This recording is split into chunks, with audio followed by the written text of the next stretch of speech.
would mean war between Russia and Germany.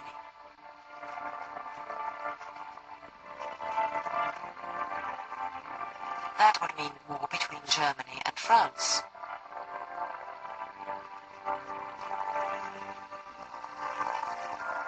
And that might mean war between Germany and Britain.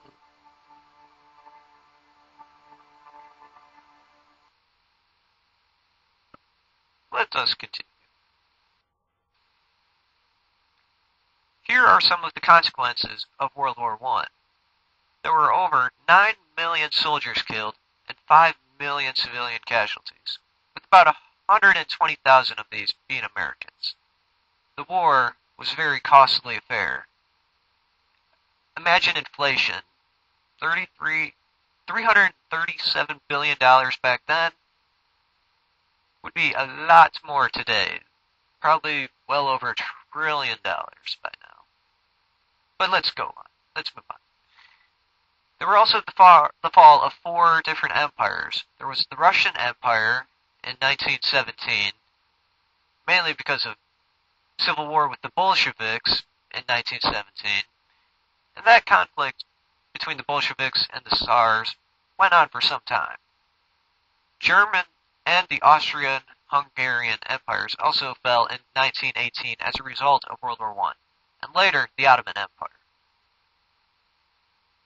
America came out of the war very strong, as they were one of the few major powers untouched by the war.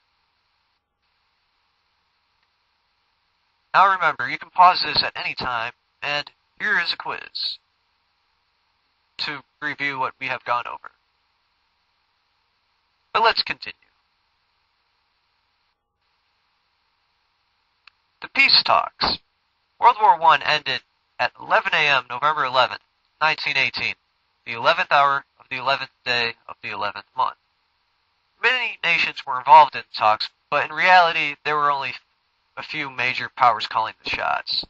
Lloyd George of England, then there was Clement of France, Woodrow Wilson of the United States, and Orlando of Italy. Germany was summoned at the end of the peace talks to sign whatever terms they came up with. Russia was not invited at all. America wanted primarily what Woodrow Wilson proposed in his 14 points.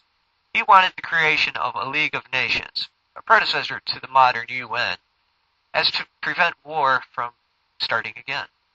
He also believed that there should be no secret alliances, freedom of the seas and trade, self-determination for colonies, and armament reductions for all. And he believed that no one should be held responsible for the war.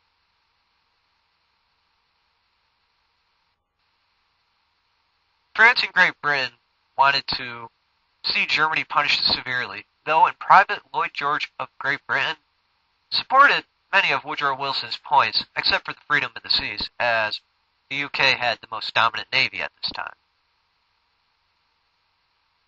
They wanted the Germans, France and Britain wanted the Germans to declare responsible for the war, have massive reduction to the German military, no submarines, no air force, reduced navy, very small army, and they wanted Germans to pay war reparations,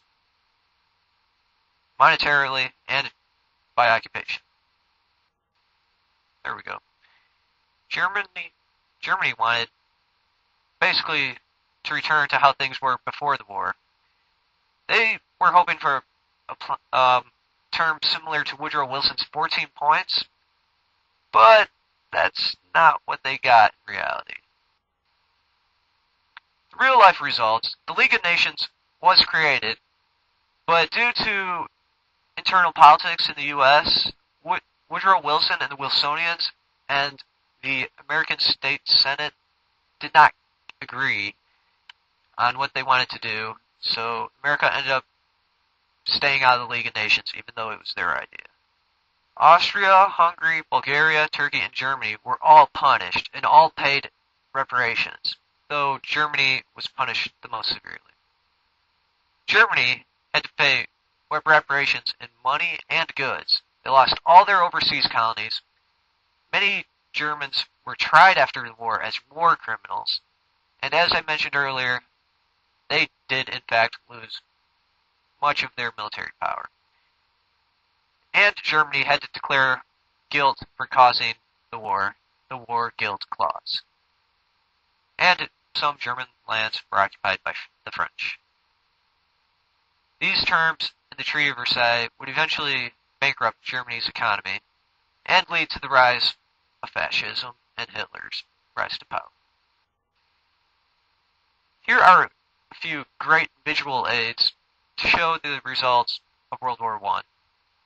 On the right, you can see many pictures showing what happened in the Treaty of Versailles, such as Germany's paying for goods, and the loss of all their colonies, the breakup of many modern countries, such as Austria-Hungary, being broken up to many different nations, the setup of the League of Nations, and Germany having no air force or submarines, and a tiny army.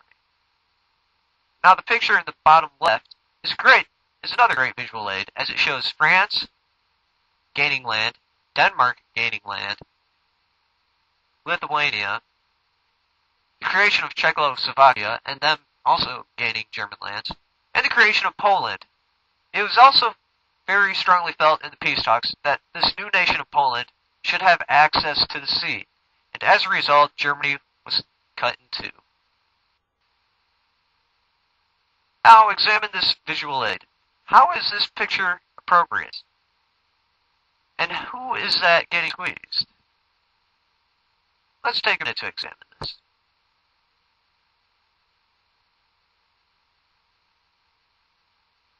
Okay. As you can see, on the hand, it has France, America, Italy, and Japan, and the British Empire squeezing what is representing Germany, and being forced to accept the peace terms, whether they like it or not. And now, for the homework. Answer the questions on the handout provided, but I have also written it down here on the slide. What did the Treaty of Versailles mean for Germany and for Europe?